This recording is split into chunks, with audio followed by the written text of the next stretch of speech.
Salah satu aspek yang paling kontroversi tentang penciptaan Hawa adalah dari apa dia diciptakan. Dan ada beberapa perkara yang sangat merendahkan yang dikatakan mengenai penciptaan Hawa dan juga secara langsung digunakan untuk merendah-rendahkan kaum wanita dan memperkecil-kecilkan kaum wanita dan untuk menggambarkan wanita sebagai satu kekurangan. Ini semua berasal dari kisah Alkitab Bible dalam Genesis yang menyebutkan bahawa Hawa dicipta secara khusus dari tulang rusuk Adam AS. Dan secara lanjutan ia juga dapat masuk dalam tradisi kita juga. Okey, Nabi SAW tidak pernah mengatakan bahawa Hawa dibuat secara khusus dari tulang rusuk Adam AS.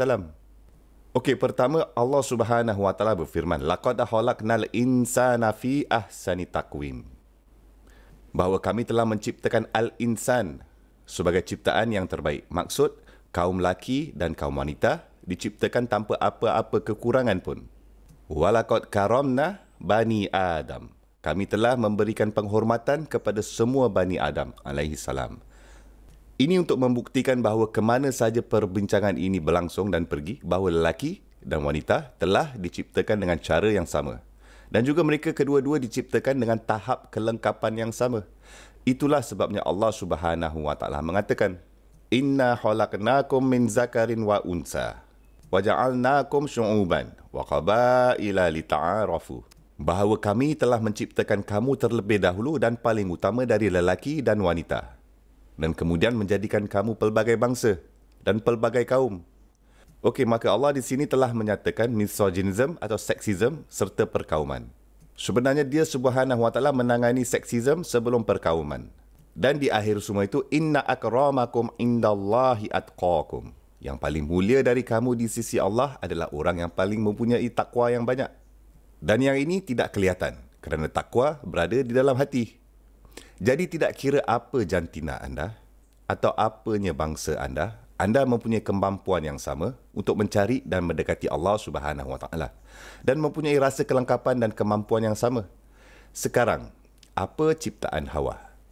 Allah Subhanahu Wa Taala telah berfirman, Ya ayuhan nas, inna khalaqnakum min zakarin wa unsa. Tapi Allah Subhanahu Wa Taala juga berfirman bahawa dia Subhanahu Wa Taala menciptakan kamu min nafsin wahidah. Di ayat pertama surah An-Nisa, wa khalaqa minha zaujaha. Kan?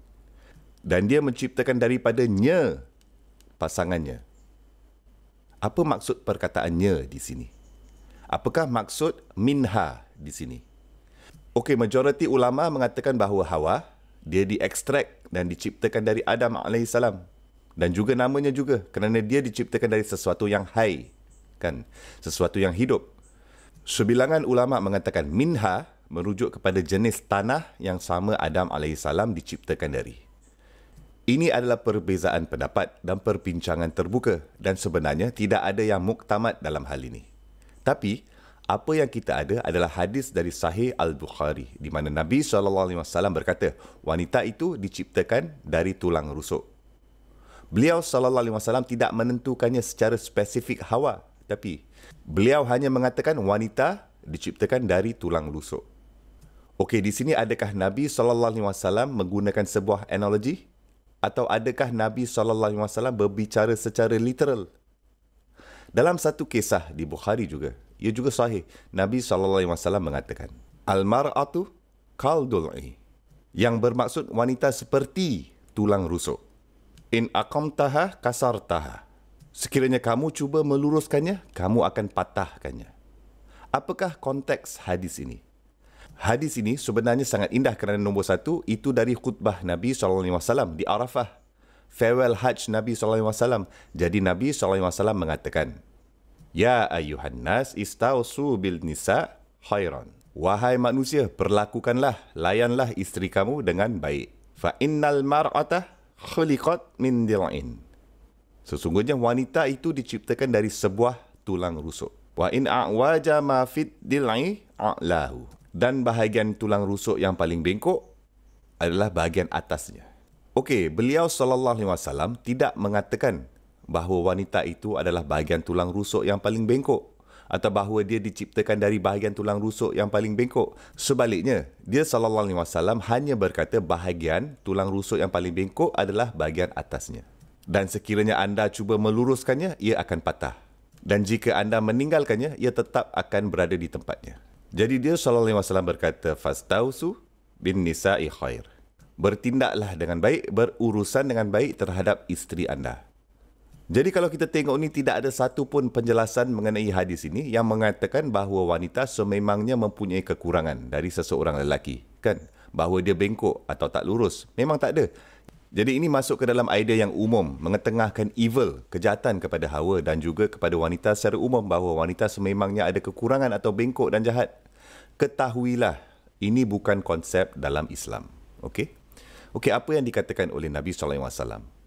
Ia sama ada beliau berkata secara literal, mengatakan bahawa wanita itu diciptakan dari tulang rusuk, bukan bahagian yang paling bengkok, tapi dia diciptakan dari tulang rusuk. Dan beliau lepas tu pula menerangkan secara lanjut bahagian mana tulang rusuk yang paling bengkok. Bahagian tulang rusuk yang mana satu paling bengkok, kan? Atau Nabi SAW menggunakan satu analogi. Sebilangan besar ulama mengatakan bahawa beliau SAW menggunakan sebuah analogi. Imam An-Nawawi rahimahullah dalam penjelasan hadis katanya, Nabi SAW sedang berucap sifat ketidaksabaran yang dimiliki oleh kaum lelaki terhadap isteri mereka. Dalam usaha mereka menjadikan si isteri seperti mana yang si laki mahukan. Contoh, kamu sepatutnya buat macam ni, kamu sepatutnya buat macam tu, kamu sepatutnya ini, kamu sepatutnya itu. Kan? Tegur semua perangai mereka, tegur semua perkara yang mereka buat. By the way, kita bukan bercakap mengenai perkara haram tau, dan untuk tegur perkara-perkara yang dilarang. Sebaliknya, kita bercakap tentang idea untuk cuba membentukkan isteri anda untuk menjadikan apa yang anda mahukan dia jadi. Nabi SAW mengatakan, tengok ni, kamu tidak akan dapat wanita yang sempurna. Sama juga seperti kamu tu, pun bukan lelaki yang sempurna. Dan beliau SAW lepas tu menggunakan contoh tulang rusuk. Jika anda mengambil tulang rusuk dan anda cuba meluruskannya seperti itu, anda akhirnya akan patahkan seseorang. Dan dalam hadis Muslim itu, SAW berkata, jadi biarkan ia bengkok dan itu lebih baik untuk kamu. Jika tak, jika kamu patahkan juga, maka ia akan cerai-berai.